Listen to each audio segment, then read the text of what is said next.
The rain poured softly outside the cafe window, painting trails down the glass like tears the sky couldn't hold back anymore.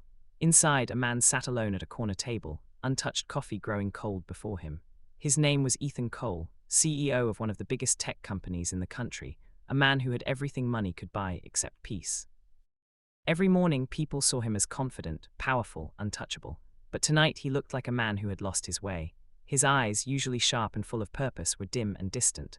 The glow of his phone kept lighting up with unread messages, yet he ignored them all. Because what's the use of power when you've lost the people you love the most? Ethan had buried himself in work after losing his wife in a tragic car accident 2 years ago. Since then, his life had become a loop: meetings, money, decisions, but never emotions. His daughter Lily, just 7 years old, had gone to live with his late wife's parents because Ethan believed he wasn't fit to raise her. He told himself he was too busy, but the truth was he couldn't bear to see her eyes. They reminded him too much of the woman he'd lost. That evening, as he sat there drowning in guilt and loneliness, a small voice broke through his silence. "Excuse me, sir, are you okay?"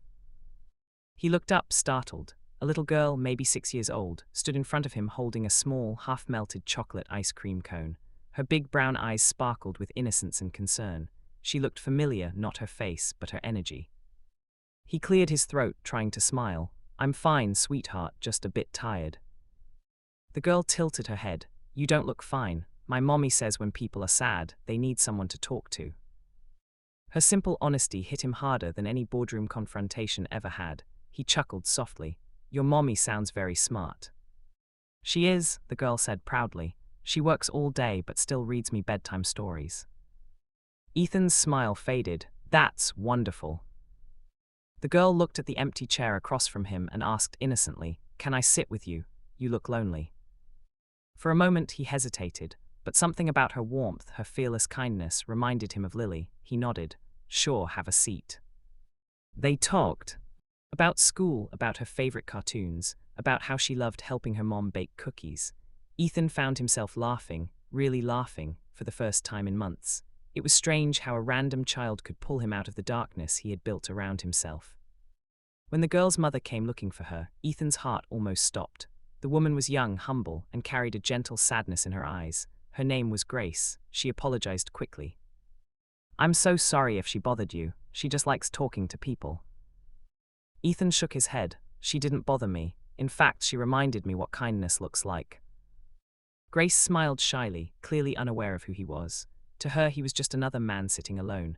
That small act of normalcy felt refreshing. Before leaving, Grace said softly, "You have kind eyes, sir. You should smile more often. The world needs more of that." That night, Ethan couldn't sleep. For the first time in years, he thought about visiting his daughter, about fixing the bridge he had burned with silence. Grace's words echoed in his mind, "You should smile more often." The next morning, he found himself at the same cafe, waiting. And she came, Grace, with her little girl, holding hands, smiling. They began talking more often, day after day. Slowly, he learned about their struggles. Grace was a single mother working double shifts at the hospital to afford her daughter's school. Life was hard, but she never complained. She believed that no matter how heavy life became, kindness could still make it lighter. Something inside Ethan began to heal. He started helping quietly, paying for the little girl's school anonymously, donating to the hospital's charity fund where Grace worked. But he never told her who he really was, not yet. Weeks turned into months. Their connection grew, not through money or power, but through shared humanity. Ethan began visiting his daughter Lily again, slowly, awkwardly, but with love. Grace encouraged him. "You don't need to be perfect," she told him once. "You just need to show up." One evening, while they all sat together, Grace, her daughter, and Lily, Ethan realized something profound. Life doesn't heal you through grand gestures or miracles. It heals you through small acts of kindness, like a little girl asking, "Are you okay, sir?" A year later, the cafe was lively again, but this time, Ethan wasn't sitting alone. He sat with Grace beside him and both girls laughing over hot chocolate.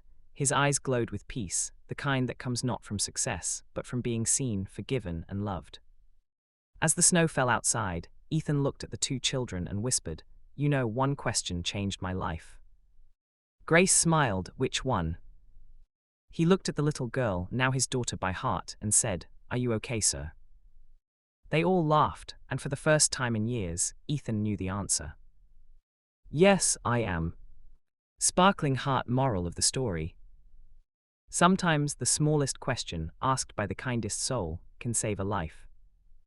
Never underestimate the power of simple kindness. It can heal even the loneliest hearts.